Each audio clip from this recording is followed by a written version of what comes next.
मुनिगुड़ा थाना अंचल 3 देशी बंधुक उद्धार सह 3 जन को गिरफ्त कला पुलिस।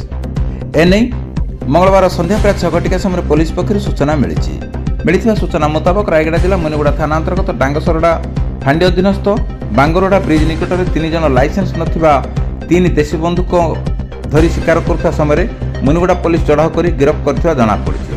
गिरफ्त होता 3 जन व्यक्ति हेले चंद्रपुर ब्लॉक डांगसरडा फांडी अंतर्गत टूरीगुड़ा पंचायतर रामणा ग्रामर गोविंद किनाड़ी, जितू पाक्की और चक्रधर पाक्की।